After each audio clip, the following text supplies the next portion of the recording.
How do you convince the asylum officer that what you're claiming is true and that you really do deserve refuge in America? In this video, I'll reveal the 5 most powerful types of evidence that can make or break your asylum claim. As a former government asylum officer, I've seen firsthand how these crucial pieces of evidence can transform an average case into a compelling one, significantly boosting your chances for asylum success. And I'm going to share these insights with you, and we're starting right now. I'm Brian Manning, and I used to be an asylum officer with the government, but now, as an asylum lawyer, well, I help immigrants all over the country to secure their future in America through asylum. Let me know in the comments if you've got an asylum case pending, or maybe you're just considering applying at this stage. And listen, I'd really like to hear from you. If you've been waiting for an asylum interview with USCIS for multiple years, let me know how long. All right, let's dive in to the 5 most powerful types of evidence that can make or break your asylum case. Understanding these crucial elements can significantly strengthen your claim and increase your chances of approval.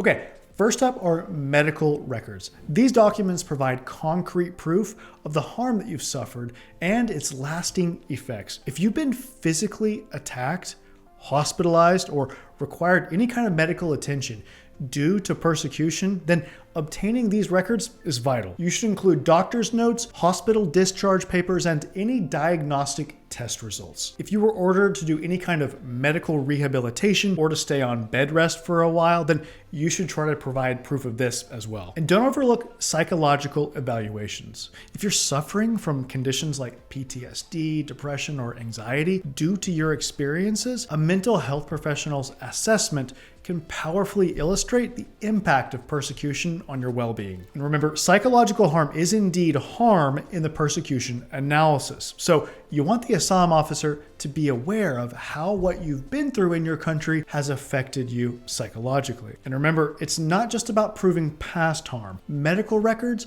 can also demonstrate ongoing effects, showing the asylum officer or the judge that the persecution that you faced has long-lasting consequences. This can be particularly compelling in establishing the severity of the harm that you faced. All right, next up, number 2 on our list of crucial evidence types, let's talk about witness statements. These are invaluable in corroborating your story and providing additional perspectives on your situation. Witness statements can come from family members, friends, colleagues, or really anyone else with first-hand knowledge of the persecution or threats that you faced. And they can also help establish that you do indeed possess one of the 5 protected grounds under U.S. asylum law. A strong witness statement should be detailed and specific. It should describe what the witness saw or heard, when and where it happened, and how it relates to your asylum claim. So, for example, if a neighbor witnessed you being attacked by government agents, well, their statement should include the date, location, a description of the attackers, and then exactly what they saw happen to you. Listen, I can't stress enough how important it is that witness statements speak to specific facts rather than just speaking in generalities. So when I was an asylum officer with the government, I would sometimes see witness letters that just said things like, well, this person was mistreated and suffered a lot, without telling me what exactly the mistreatment was and how the applicant suffered. They were giving me conclusions when what I wanted was facts, from which I, as the asylum officer, would draw my own conclusions. So you've got to stress that the people writing letters for you need to focus on facts. And they should keep them short, okay? Like the declaration that you'll be submitting in your case, witness letters need to be succinct. The asylum officer, listen, they're overwhelmed with work and they just don't want to work through a long, rambling letter, okay?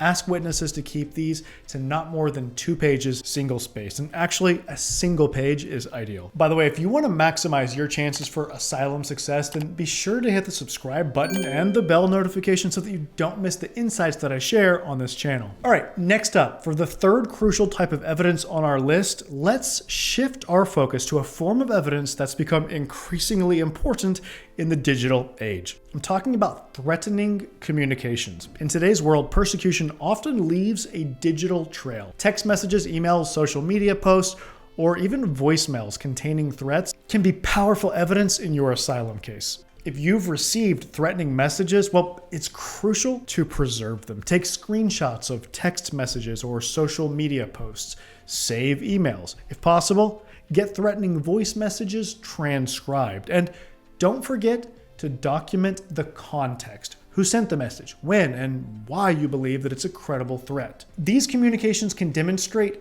not only that you've been threatened, but also provide insights into the motivations of your persecutors. And this can be crucial in establishing that you are being targeted because of a protected characteristic. This is a key element in any asylum claim. Remember, to win asylum, it's not enough just to show that you've been persecuted in the past or that you're at risk of future persecution. You've also got to show that the persecutors are motivated by the fact that you, the asylum applicant, possess one of the 5 protected characteristics under U.S. asylum law. And those are your race, religion, nationality, political opinion, or something called membership in a particular social group. Now, the evidence that we're discussing today can help the officer connect the dots and reach the conclusion that, yeah, indeed, in your case, it is one of those things that's motivating them to target you. So for example, if you've posted things on Facebook that are critical of the government, well, this can help show not only that you may be on your government's radar for dissing it publicly, but also that you do, in fact, possess an anti-government political opinion. Here's another example. A person who fears persecution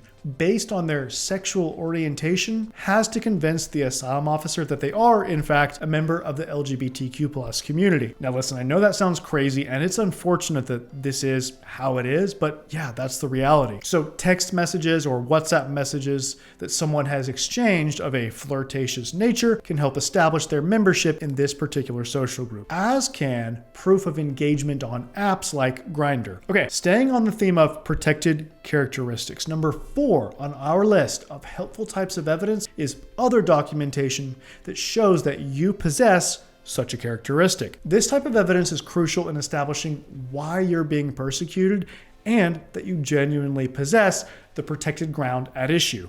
For political persecution cases, you might provide membership cards for opposition parties or perhaps certificates from political training programs. If you're claiming religious persecution, baptismal records or bulletins from the services that you've attended can substantiate your faith. Ethnic minorities might have tribal membership documents or perhaps official ID cards listing their ethnicity. Human rights activists could present NGO affiliation letters or training certificates. This documentation serves a dual purpose. It not only proves your membership in a particular social group, but it also often demonstrates your level of involvement or visibility within that group. And these are factors that can influence the likelihood of future persecution. All right, lastly, number 5, let's talk about the power of photographs in asylum cases. Visual evidence can be incredibly compelling, offering immediate, visceral proof of your experiences and identity. Images are powerful, okay? Human beings are moved by photographs, and I can tell you from my time as a government asylum officer that this is probably the most valued type of evidence. If you've suffered physical attacks, photographs of your injuries can document the severity of the harm that you've faced. These images, especially when paired with medical records, create a powerful narrative of the persecution that you've endured. But photographs aren't just about documenting harm. They can also establish your identity and activities. Images of you participating in religious services can support claims of religious persecution. Pictures of threatening graffiti directed at you or maybe your community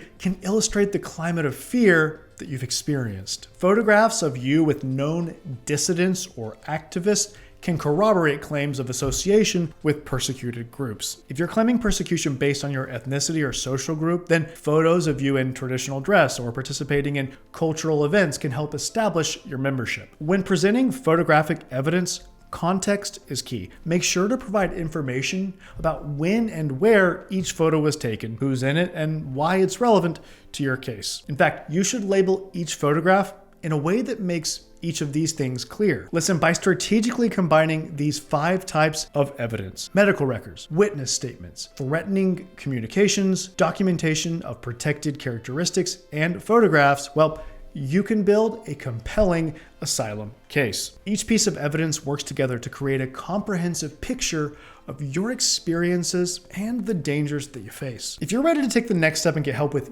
your asylum case, then call my office today. That number is 713-909-0401. And remember, we help people all over the country, so it doesn't matter where you live. Call us right now to schedule an asylum strategy session so that we can help you to secure your future in America through asylum. Again, I'm Brian Manning, and it's truly an honor to serve you in your asylum journey.